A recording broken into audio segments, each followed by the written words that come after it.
Capítulo 44. As trevas.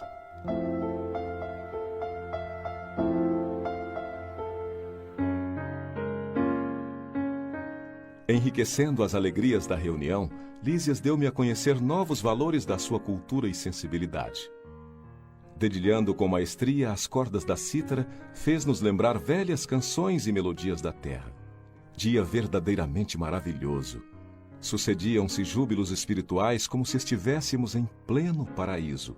Quando me vi a sós com o bondoso enfermeiro do auxílio, procurei transmitir-lhe minhas sublimes impressões. Não tenha dúvida, disse sorrindo.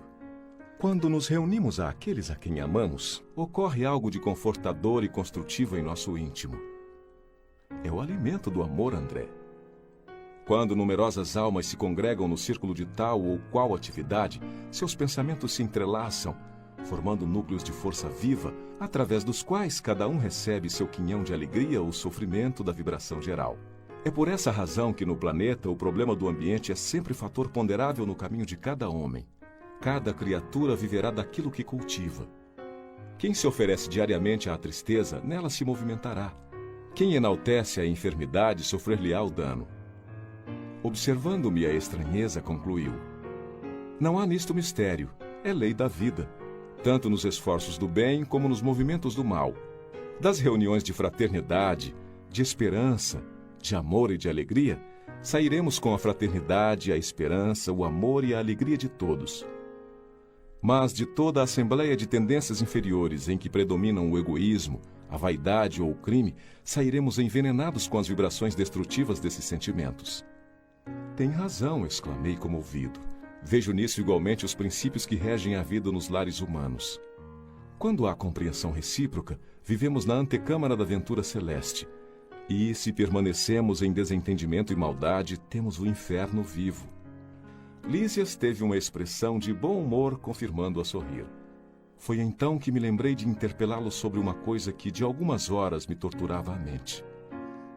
Referira-se o governador, quando nos dirigiu a palavra, aos círculos da terra, do umbral e das trevas, mas, francamente, não tinha eu até então qualquer notícia deste último plano. Não seria região trevosa o próprio umbral, onde vivera por minha vez em sombras densas durante anos consecutivos? Não via nas câmaras numerosos desequilibrados e doentes de toda a espécie procedentes das zonas umbralinas? Recordando que Lísias me dera esclarecimentos tão valiosos da minha própria situação no início da minha experiência em nosso lar, confiei-lhe minhas dúvidas íntimas, expondo-lhe a perplexidade em que me encontrava. Ele esboçou uma fisionomia bastante significativa e falou: chamamos trevas às regiões mais inferiores que conhecemos. Considere as criaturas como itinerantes da vida. Alguns poucos seguem resolutos, visando ao objetivo essencial da jornada. São os espíritos nobilíssimos que descobriram a essência divina em si mesmos, marchando para o alvo sublime sem vacilações. A maioria, no entanto, estaciona. Temos então a multidão de almas que demoram séculos e séculos recapitulando experiências. Os primeiros seguem por linhas retas. Os segundos caminham descrevendo grandes curvas. Nessa movimentação, repetindo marchas e refazendo velhos esforços, ficam à mercê de inúmeras vicissitudes. Assim é que muitos costumam perder-se em plena floresta da vida, perturbados no labirinto que tracejam para os próprios pés. Classificam-se aí os milhões de seres que perambulam no umbral.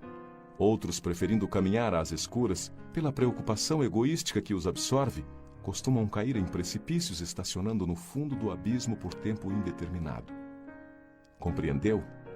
As elucidações não poderiam ser mais claras. Sensibilizado, porém, com a extensão e complexidade do assunto, ponderei. Entretanto, o que me diz dessas quedas? Verificam-se apenas na Terra? Somente os encarnados são suscetíveis de precipitação no despenhadeiro? Lísias pensou um minuto e respondeu: sua observação é oportuna. Em qualquer lugar o espírito pode precipitar-se nas furnas do mal, salientando-se, porém, que nas esferas superiores as defesas são mais fortes, imprimindo-se, consequentemente, mais intensidade de culpa na falta cometida. Entretanto, objetei, a queda sempre me pareceu impossível nas regiões estranhas ao corpo terreno. O ambiente divino, o conhecimento da verdade, o auxílio superior figuravam-se-me antídotos infalíveis ao veneno da vaidade e da tentação. O companheiro sorriu e esclareceu. O problema da tentação é mais complexo. As paisagens do planeta terrestre estão cheias de ambiente divino, conhecimento da verdade e auxílio superior. Não são poucos os que compartem ali de batalhas destruidoras entre as árvores acolhedoras e os campos primaveris. Muitos cometem homicídios ao luar, insensíveis à profunda sugestão das estrelas. Outros exploram os mais fracos, ouvindo elevadas revelações da verdade superior. Não faltam na terra paisagens e expressões essencialmente divinas. As palavras do enfermeiro calavam-me fundo no espírito. De fato, em geral, os guerreiros estimam a destruição na primavera e no estio. Quando a natureza estende no solo e no firmamento maravilhas de cor, perfume e luz, os latrocínios e homicídios são praticados de preferência à noite, quando a lua e as estrelas enchem o planeta de poesia divina. A maioria dos verdugos da humanidade constitui-se de homens eminentemente cultos que desprezam a inspiração divina. Renovando minha concepção referente à queda espiritual, acrescentei: contudo, Lises, poderá você dar-me uma ideia de localização dessa zona de trevas? Se o umbral está ligado à mente humana, onde ficará semelhante lugar de sofrimento e pavor?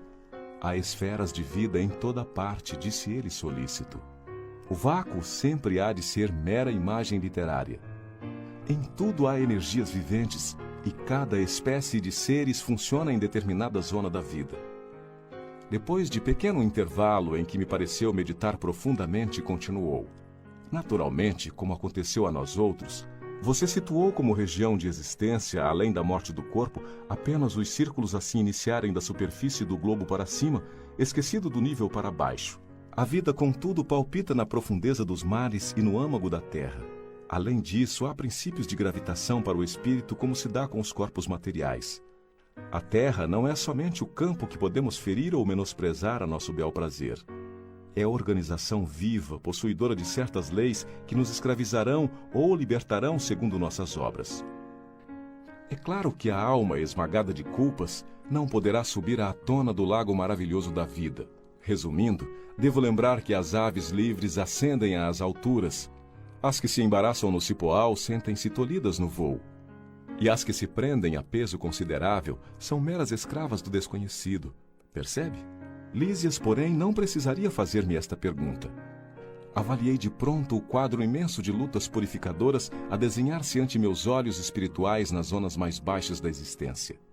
Como alguém que precisa ponderar bastante para exprimir-se, o companheiro pensou e concluiu: qual acontece a nós outros que trazemos em nosso íntimo o superior e o inferior, também o planeta traz em si expressões altas e baixas com que corrige o culpado e dá passagem ao triunfador para a vida eterna. Você sabe, como médico humano, que há elementos no cérebro do homem que lhe presidem o senso diretivo. Hoje, porém, reconhece que esses elementos não são propriamente físicos, e sim espirituais na essência. Quem estime viver exclusivamente nas sombras, embotará o sentido divino da direção. Não será demais, portanto, que se precipite nas trevas, porque o abismo atrai o abismo, e cada um de nós chegará ao local para onde esteja dirigindo os próprios passos.